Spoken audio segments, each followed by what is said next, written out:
All right, let's dive into one of medicine's most stubborn problems, a wound that just won't heal. We're going to break down a major scientific review that uncovers a hidden enemy at the very heart of this challenge. Just imagine it for a second. You have a wound, maybe on your foot, that instead of getting better just stays for weeks, then months, maybe even years. For millions of people, especially those with diabetes, this isn't just a thought experiment. It's a painful and very dangerous reality.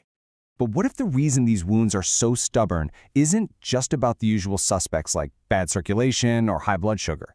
What if the real problem is something far more organized, a living, microscopic fortress built by the very germs causing the infection?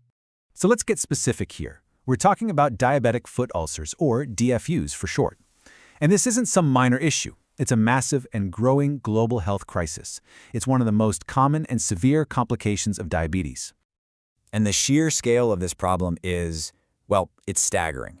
The best estimates suggest that up to 1 in 3 people with diabetes will end up with one of these ulcers in their lifetime. Think about that. That's an enormous burden on patients and healthcare systems everywhere. And the stakes?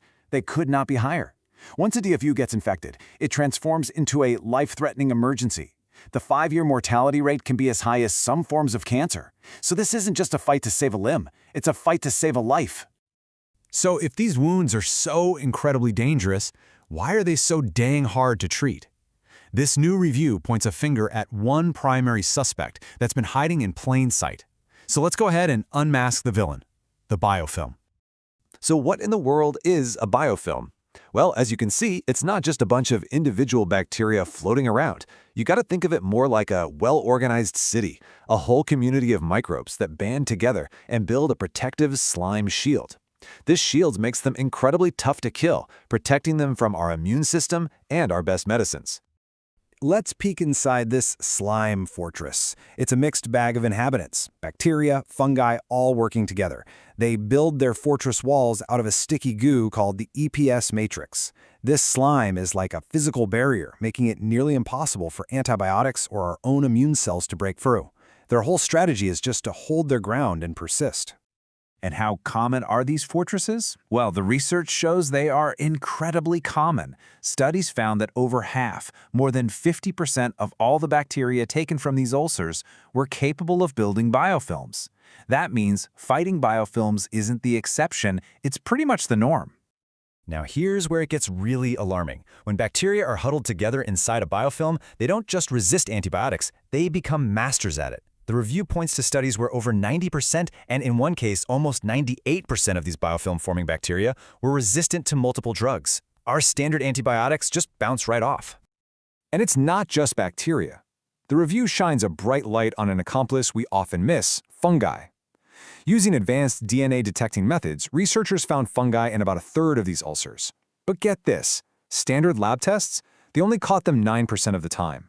That means we're often fighting a battle without even knowing all the enemies on the field. Okay, so we've identified the enemy. How do we fight it? Let's take a look at the current arsenal, the standard treatments that clinicians are using every single day. The standard of care is basically a multi-pronged attack. It kicks off with debridement. That's the physical scraping and removal of dead tissue and hopefully the biofilm along with it. Next up, topical antiseptics to clean the wound. And often, a technique called negative pressure wound therapy is used, which applies a gentle vacuum to help pull the wound closed.